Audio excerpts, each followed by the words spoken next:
Hello and welcome to this personal presentation for eSchedule, the easy-to-use web-based schedule creator from Printagraph. What I'm going to demonstrate is how easy the system is to use. Firstly, what we've got here is a 4-page schedule. I've taken some photographs and some text that I've prepared earlier, and I'm currently uploading the photograph to the front page. It takes a second just to upload, and you'll see it in position in just a second. Now we can at this point choose to crop the photograph if we prefer. If we were quite happy with it where it is, we'll just leave it and we'll put it straight into the template exactly as it appears there. Now I'm going to add a little bit of text. So we're going to put in a description of the property, which you can see I'm actually just cutting and pasting from the Word file.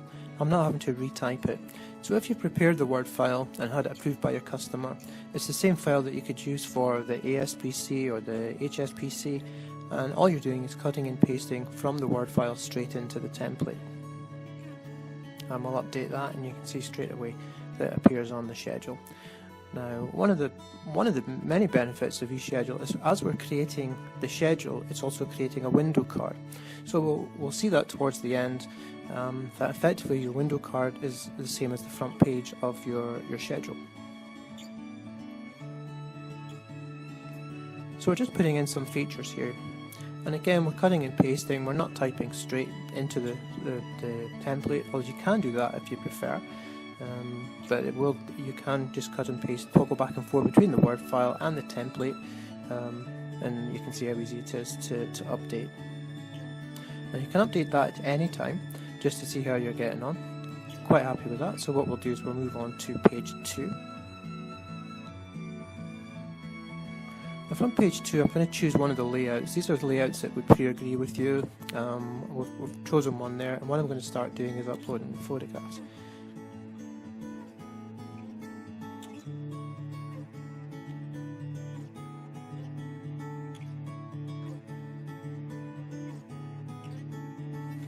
Now, depending on the file size of your photographs, together with the bandwidth of your broadband, it can take a couple of seconds to upload into the template itself. Now, I'm using quite large photographs here, so they are taking a second or two to actually upload. But what we'll do is once we get this one in, we'll speed things up a bit, and so we don't have to sit and watch the spinning wheel.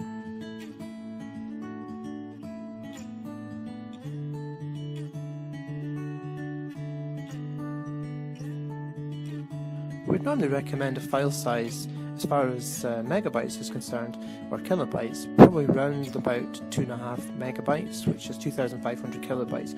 That's normally sufficient for the print quality.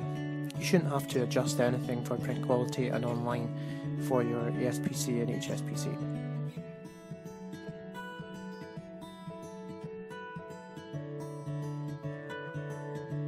Okay, so we'll speed this up a little bit here. The actual time to take to create a schedule, if you've prepared everything beforehand, as far as the text and photographs are concerned, you should be able to create the schedule in about between 15 to 20 minutes. We'll sped this up so this presentation takes about 10 minutes or so. But you can see how easy it is when you're cutting and pasting the text rather than typing it straight into the document again. Now at any point you can actually choose to update the file and see how it's looking, or you can just add in all your text and then click update, and then you'll see what the final schedule looks like. There we are. It's easy as that. I'm happy with that. I like the photographs, everything looks good. Let's move on to the next page. So what we're going to do is we're going to choose one of the layouts. But again, one of the other benefits of eSchedule is that if you start working on one particular page layout and you're not happy with that layout, you can actually choose one of the other layouts without having to go back and start again. It'll just reformat everything for you. So I've obviously sped things up a little bit here. I don't normally work this quickly. I'd like to be able to.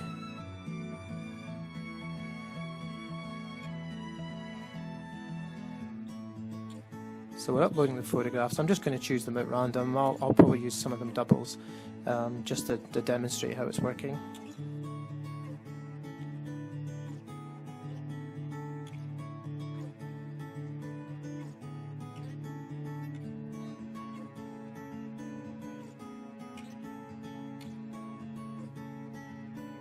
There we are. So the photographs are in place. We're not actually having to wait for the photographs to be there before we go on to the next one. And what I'm doing now is adding in all the features of the property. So we're listing it by the room, the sizes, and also the description. And rather than update it as we're going along, I'm just going to put all the text in that I feel it needs, and then we'll click update right at the very end.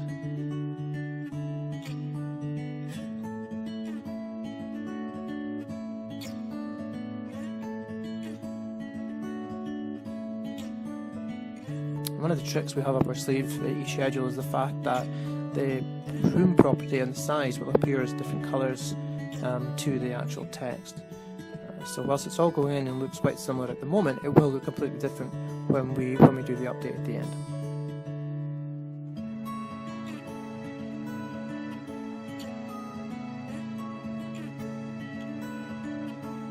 Now you can have up to 25 fields for this particular page.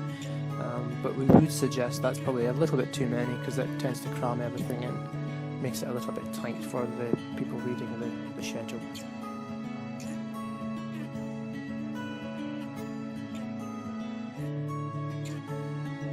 This is a fictional property, by the way. We've just taken random text from various schedules and also random photographs from various schedules as well. So.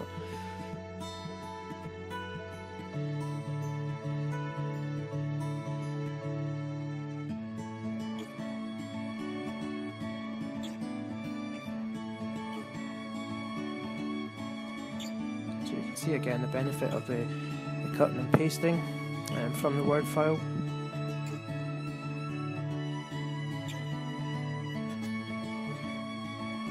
One thing to consider is if you do have any formatting in your Word file, i.e. italics or bolds, it won't carry them forward. There we are, we've updated that and you can see how it's instantly populated the schedule. I'm going to add some more text here, but what you'll see is what happens when we add too much text.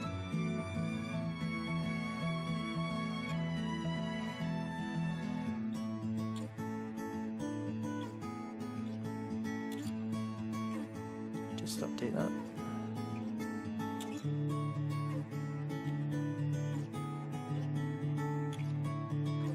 There we are. Right. Now move on to page 4 now. Some information about the outside of the property, the description, and what I'll show you is if we choose one of the layouts and then what happens if we decide to put in a different layout.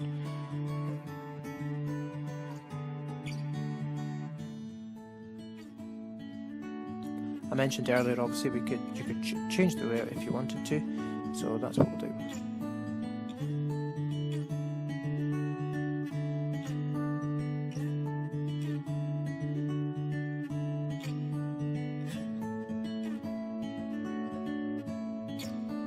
So we're on page 4.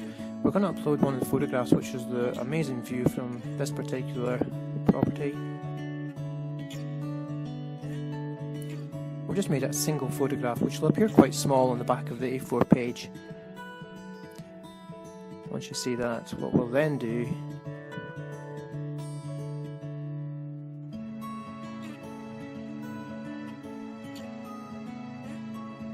it's just updating the template now. Yeah, that looks a little bit peely-wily, doesn't really do much benefit to the property at all. So what we'll do is we'll make that a nice big photograph.